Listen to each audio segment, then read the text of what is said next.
We neither preach for hire nor divine for money. We follow the pattern of Paul and make the gospel of Christ without charge, lest we abuse or misuse the power the Lord has given us.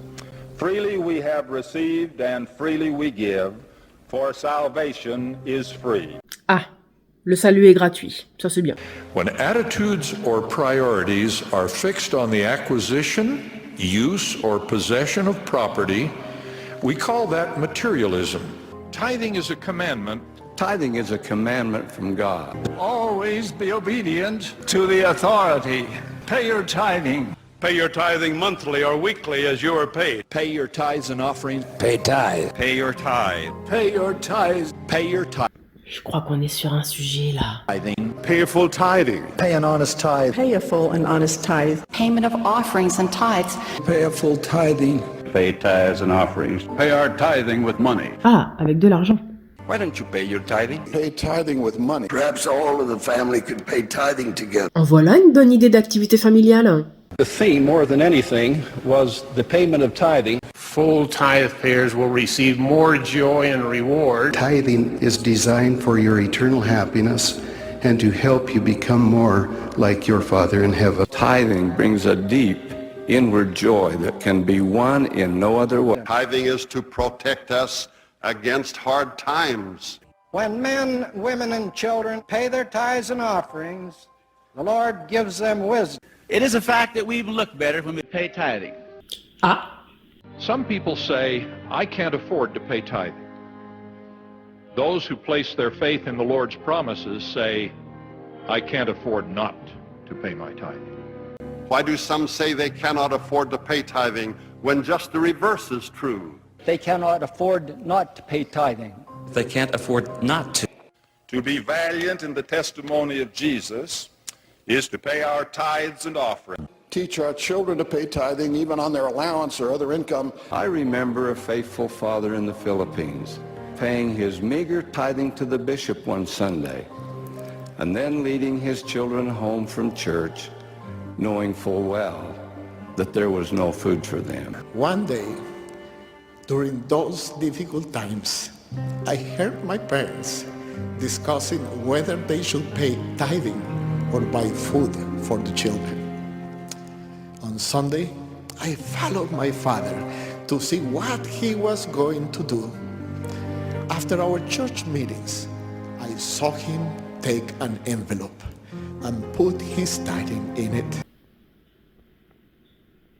Because of their very low income, they could not afford to feed their 8-year-old son. She gave all the money she had in her home to the bishop. You pay tithing when your children need shoes. During the Great Depression, members who paid their tithing were able to support their families more effectively than those who did not. If a destitute family is faced with the decision of paying their tithing or eating, they should pay their tithing. For many who live in conditions of material poverty, there may be no other way to escape their impoverishment than to give obedience to this law. Is there a level of poverty so low that sacrifice should not be expected, or a family so destitute that paying tithing should cease to be required? Among those who do not sacrifice, one is the rich gluttonous man who won't, and the other is the poor destitute man who believes he can't. The Lord was grieved that only a small fraction of the members in their nations paid a full tithing. I warned that the Lord would withhold material and spiritual blessings when his covenant children were not keeping this vital commandment.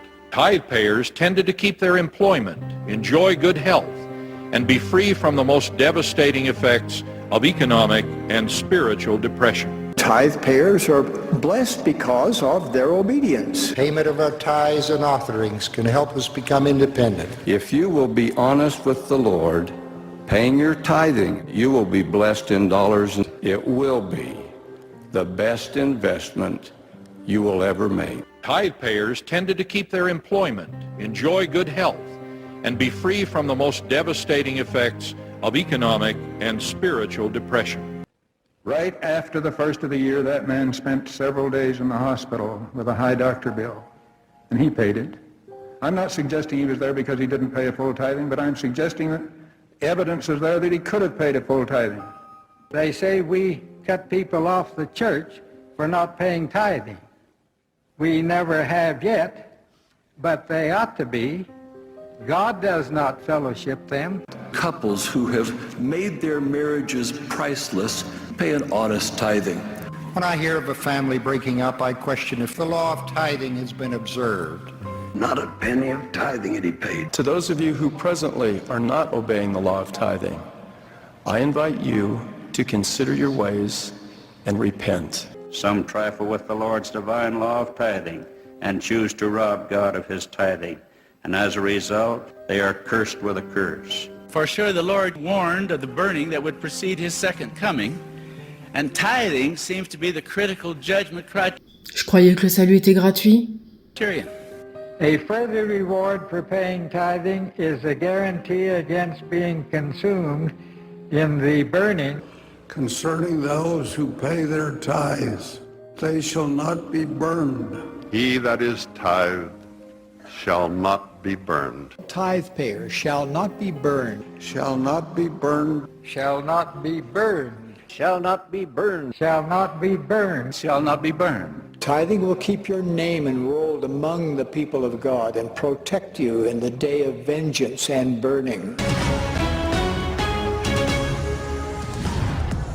And good evening. Thank you for joining us here at ABC4 News at 10. We first want to get to some breaking news that the Church of Jesus Christ of Latter-day Saints has misused $100 billion in charitable donations. Former senior portfolio manager David Nielsen signed under penalty of perjury that the church's nonprofit tax-exempt status should be revoked. According to the Washington Post and Nielsen, the church typically brings in $7 billion in tithing annually. $6 billion of that is used for building upkeep and operating costs, etc. But the remaining $1 billion is transferred to this investment company called Ensign Peak Advisors, which is then put into investment portfolios to generate returns. Well, according to Nielsen, the church's investments at Ensign have grown from $12 billion in 1997 to more than $100 billion today.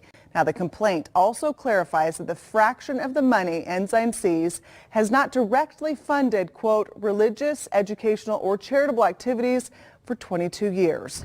Now, Nelson told the Washington Post that Ensign has used that money to help bail out a church-run insurance company and pumped $1.4 billion into the City Creek Shopping Center. We looked up the U.S. Internal Revenue Code, and it says a 501c3 must operate exclusively for religious, charitable, scientific, public safety, literary, or educational purposes, which the Washington Post article and the whistleblower says the church violated.